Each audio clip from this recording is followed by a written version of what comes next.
I'm Mamie Donahue, class of 2003. I was the former president of the Alumni Association. Now I'm a trustee at Collegiate.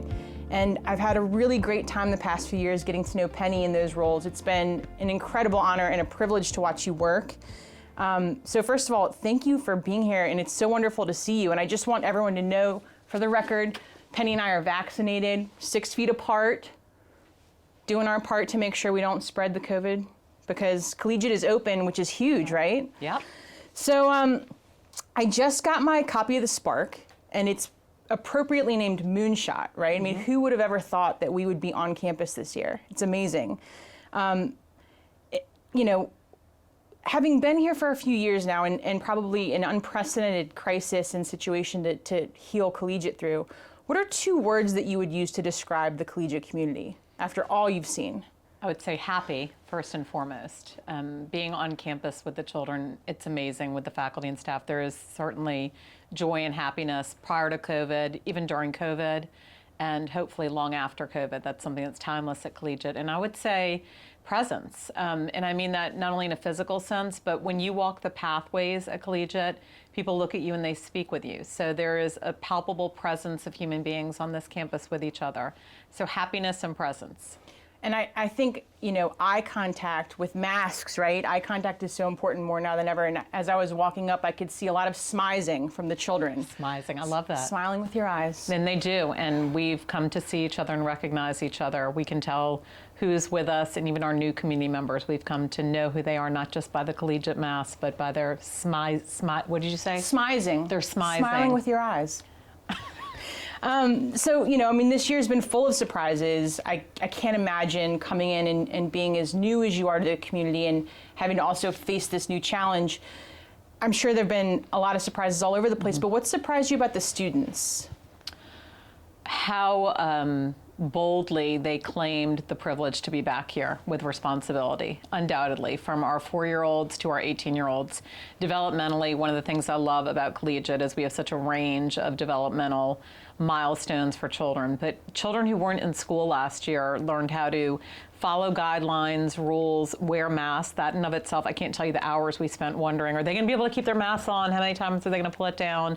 And our oldest students have really taken the responsibility. You saw in our magazine, you saw in Spark how they talked about developing their own responsible cougar pack. That came from the students. So that's been really surprising. And as you can imagine, has fueled the faculty and staff to do even more on their part to keep us in school every day. It's amazing. I mean, it's surprising on one hand, but also, you know, I'm obviously a little bit removed from the current student population, but I've always been very impressed with how Collegiate takes care of each other and makes sure that we're all in a good position to succeed. So incredibly helpful, yeah. Incredibly helpful young men and women. That's amazing. That's amazing. You know, the pandemic has been really hard, and people have lost loved ones. I've been so proud as a representative of the community, in the community of Collegiate, to be able to say that we've been open during the pandemic. You know, what are some of the silver linings from this year that you think will carry forward and become a part of the fabric of what it means to be a Cougar? We've asked that question of every constituent on campus each day, and the faculty and staff really feel as if they've had to embody being lifelong learners, and they are excited about what they've taken away in terms of letting go of some of the things that seemed must-dos every day, and really encouraged by the may-dos. When outside my window, you'll see middle school students having classes throughout the day and upper school students over there, and what's wonderful is how the disciplines are listening to each other, meaning an English class is listening to a math class. And so having the professional learning community be visible is a silver lining. And I don't think people are going to be put back in the box of individual classrooms so readily. This campus is why we've been able to be on campus every day. The space and being outside during the day is something everyone's craving.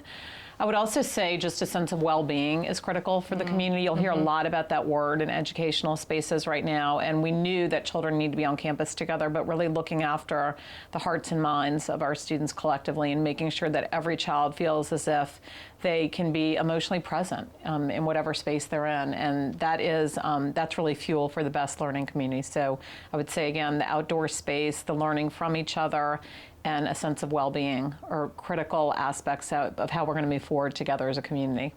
Well, I just took a deep breath even hearing you say all of that. Just sort of relaxing to think about the classroom expanding outside of the four walls that we're traditionally in. And, you know, it's sort of aspirational, right? The younger students can look up and see the older students and think about what's possible. And during a time when screens have helped us and technology has certainly helped us make it through COVID, one of the things that we are really being thoughtful about is when do we want to be using technology and when do we not? So the timeless aspect of being outside, sitting in the dirt, having lunch with classmates and faculty and staff sitting around together in Adirondack chairs or in the dirt having lunch together.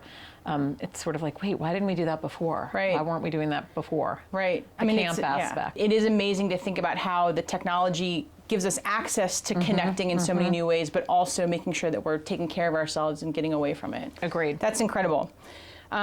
So obviously, I care very deeply about the alumni community. I was the president of the Alumni Association, loved every minute of that. And I think because of the quality of our teachers and our faculty and staff, our alumni are some of the best in the world. I mean, there are people literally changing the world every day who got their start here at Collegiate. And I know you haven't had a chance to meet everyone, but is there something you want to say to the alums to, you know, fill them in on Collegiate, share your thoughts? Absolutely. Well, Mimi, first of all, thank you for giving service and time and wisdom and energy and support to the school. As a young alum, and you are young compared to our most seasoned alums. Thank you. You are embodying and you are setting an example for our most recent graduates. So thank you for that. That's nice huge. Thank you. The passion that Cougars have for their school is palpable. And something that's happening right now in our world is that children really, they're dutiful, and of course we have great kids, but they want to know why what they're learning matters. So great, I'm learning calculus. What in the world does this have to do with the real world? I felt the same way. Right. And so now they want to know, oh, there's that Cougar out there in the world building suspension bridges and engineering design. So calculus actually has a real world application. So to all of our Cougar alums, if they can come back through the classroom, whether it's through Zoom or in person, and talk with our students about their professional and volunteer lives themselves and how what they learned in school applies and gives meaning to the world around them, then our kids are better students. Our alumni, by meeting our children, want to give back even more in all of the profound ways, as I mentioned before, and that system just keeps fueling itself. So their curiosity about the world beyond Collegiate is critical, and that's a duty of care we have to give, and you all as alums are the door into the greater world. And so one of the things I say when we speak with prospective families is the network of thousands is strong, and that is something that is priceless. And whether you're moving to a new city, whether you are considering a job that you might want to have, or you're going to a university or college or a place of your next step in learning, we can connect. Cougars connect with each other. And that is a wonderful, wonderful pride of which to be a part. Cougar pride. I love it. I mean, I completely agree. And to your point earlier, the silver linings, right? We have now this normalization of Zoom and video conferencing. So alums literally from all over the world can come back. And I invite you all to come back and make sure that you're present for the current students, because it does make a huge difference. Absolutely. And I've so enjoyed my time with alums, whether they're on the West Coast, and I have a conversation with someone who's in another country in a couple weeks. And frankly, that wouldn't have happened in year 2 for me so readily. That's right. So I appreciate that. That's awesome. Okay. So the next part of our conversation here is a rapid fire round of questions. All right. Submitted from various sources. Some are a little odd, some are just right on the money. So I want to disclose and say I haven't seen them. Okay, here we go. You ready? I'm ready. What is something on your bedside table currently? A journal, a diary. From the time I was in middle school, my mother used to say, you can say whatever you want, but not to me, so write it down in that journal. Is it locked up with one of those No, little it's keys? not. And Okay. I'm sure my children have no interest in what's in it because I'm boring. But, you know, go on over and take a look. Okay, next time I'm over. Can you share an ordinary moment that brings you joy? Oh, yeah, for sure. My husband, Sam, he used to be much taller than our children. Our children have grown. And watching him hold hands with our kids down sidewalks, I have a series of photographs from the time that they could first stumble along with him to now. And I guess that's ordinary, but it's extraordinary. I'll never take that for granted. That's amazing. amazing. That process of their growing in the images. So. That's awesome. What is the last show you binged and loved? The Crown. Okay. The Crown. Last night, I said, Sam, it's time for us to watch. And I don't know how I missed that it was done. And I was convinced that Netflix messed up. And my kids were like, Mom, you finished it last night. So I'm a little bit empty right now. We were late to the party. And I haven't had much time during COVID to binge other than I'm like sure peanut not. M&Ms, but you know, we need something else now. The Crown is and timely right Yep, now. Yeah. yep. Okay. This is a fun one. What's something people often get wrong about you? Misconception. Oh, there's so many things, right? Like we know ourselves well. One thing is, so I'm wearing bright colors. This is actually perfect. That I'm a morning person. I have to wake up about 3 hours before carpool begins to be a morning person and like wear bright clothes and be that cheerful school person. Does that put it at like 4 a.m.? What time do you? Yeah, it's pretty early. That's early. Let's just say it's around, 5 a.m. or so. That's wild. Okay, I'm a snoozer. I snooze my alarm. I can't get up in the In your morning either. profession, you can, but the way schools are run right now, not so much. There's a deadline. Yeah. Correct. Hard deadline. Okay. In high school, your classmates might have said you were most likely to. Take care of other people. I mean, holds true.